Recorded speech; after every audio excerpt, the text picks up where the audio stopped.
My name is Henry Wormuth, and I was born in 1923 in Frankfurt, Germany. I lived there with my parents and my little sister Hannah.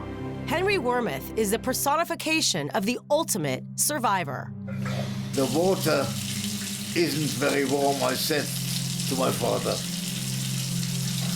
Bizarre reaction, complaining about the water instead of thinking it was water, not gas. But what a relief. Water meant that we would live. The 97-year-old not only survived 9 concentration camps, a stroke, and other health battles during his adult life, but Henry and his 91-year-old wife, Elizabeth, survived a month in the hospital under Corona watch. It's been pretty traumatic because when my father got taken in, they rang me and they said, come and say your goodbyes because I don't think he's going to make it till the morning. And I told my father how much I loved him, and I actually played his favourite music into his ear, and I told him I was very proud of him. But my father obviously didn't get the memo about dying, and the next morning he was still there. Henry's daughter, Ilana Wormuth Metzger, has devoted her life to protecting her father, but felt helpless when finding out Henry also had had a heart attack when he arrived at the hospital. And he said, I can't feel it. And then the cardiologist went to speak to him afterwards, about a week afterwards, and said, you know, you've got a very weak heart. And my father said, no, I don't. I have a very strong heart. I'm thinking, did the cardiologist have to tell a 97-year-old man, you know what, let him believe what he wants to believe now?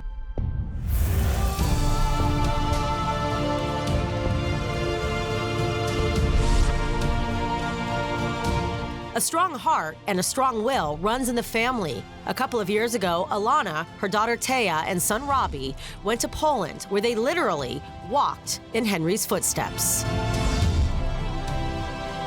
The documentary, Breathe Deeply, My Son, based on Henry's autobiography of the same name, shares his heroic attempt to assassinate Hitler in 1942 at this train station in Kwie, Poland.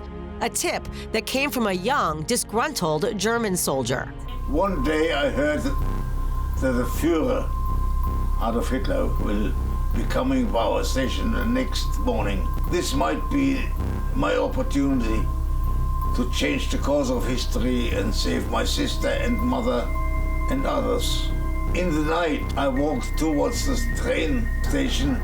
I picked up some logs of cut trees that had been lying about.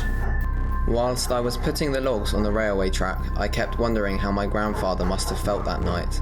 It's hard to believe that he was just 19, just 1 year older than I am now. I could see the famous haircut and mustache, but it was undoubtedly Hitler. The crash didn't come. 53 years later, I got a medal from the Germans just for trying. Henry and his father miraculously survived numerous concentration camps, including Auschwitz and Birkenau. Walking on the train tracks that once used to bring people into the death camp by the wagon load was heartbreaking and distressing. I could vividly imagine my grandfather and his father arriving here with other prisoners like cattle. And the death camp, made famous by Steven Spielberg's Schindler's List. He had killed 84,000 people with his own hand, and he was observing us. Anybody who had a rest for a few seconds on the shovel or the pickaxe, he saw with the telescope and he shot. On May 5th, 1945, Henry was liberated by the Allied forces, just 1 week after his father passed away. This is Himmler. Yes. True. That's Himmler. How can one imagine such misery? It turns out Henry was released from the London hospital on May 5th, 2020, exactly 75 years to the day that he was given his freedom.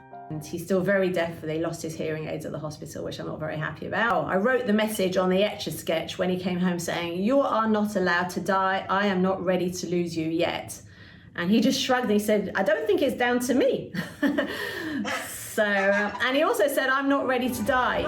Is the camera on all the time? All the time, Henry. And it'll be on until tomorrow.